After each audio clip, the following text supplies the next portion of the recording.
Ég heiti Ásta Sigríður Fjellsteð og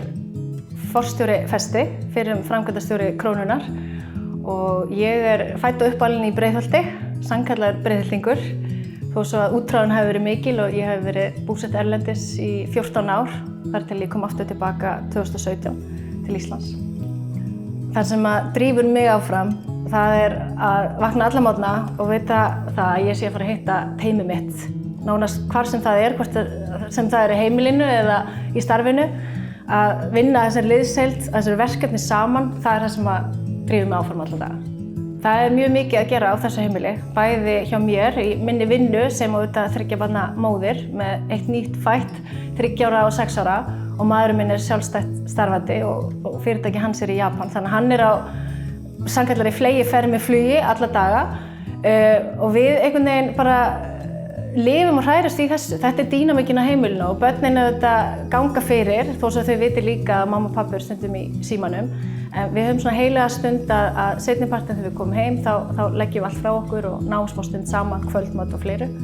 og eigum svona þessa sannkölluðu fjölskyldustund. Það kvá margir þegar ég segi þeim að ég sé vélaverkfræðingur en það var nú einfaldlega þannig að ég svona frekar praktískt þenkjandi og vélaverkfræði er mjög praktískt nám og það í grunninn þá snýst það eiginlega það, eða gengur út á það að þú ert að leysa vandamál, hvaða vandamál sem og það auðvitað vandamál alls staðar í öllum starfsgreinum og öllum sviðum og þannig að verkfræðingar geta eiginlega gengið inn hvar sem Menntun auðvitað mjög mikilvæg en ég vil meina að reynsla sé það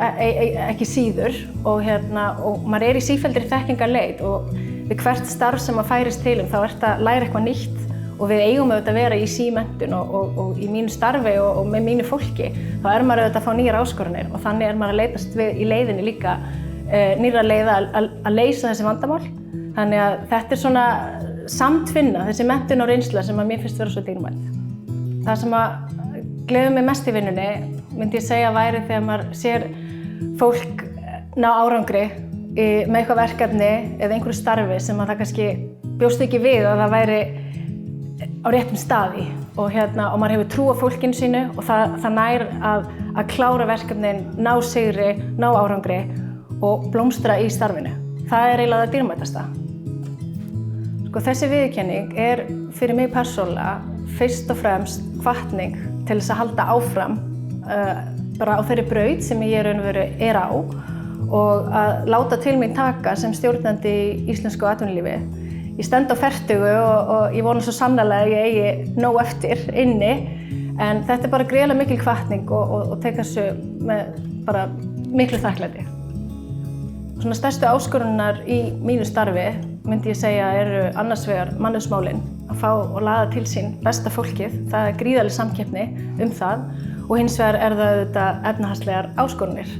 Það áhrif af heimsmarkaðsverðum á hrávöru yfir í mjög svona nærtækt dæmi kjaraviðræður hér á Íslandi og allar þessar breytur þarf að taka inn í jöfnuna og ná árangri saman með fólkinu sínu. Það sem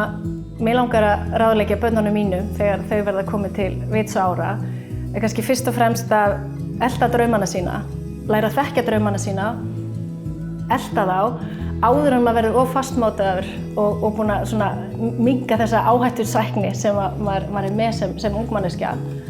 og þora að taka slaginn en læra að lifa með þeim byltum sem kunna að koma af slíkum slagi.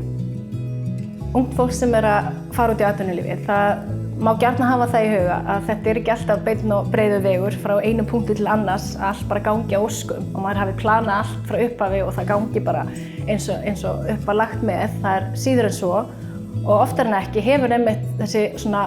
mótvindur sem maður hefur tekið í fangi, hann hefur mótað mann meira og gefur manni reynslu sem nýtist manni einmitt til þess að komast áfram í næsta skrefi eða næsta verkefni og þetta bara snýst aðalega það að hafa sjálfstraust til þess að standa aftur upp og halda áfram, rétt eins og í íþróttunum.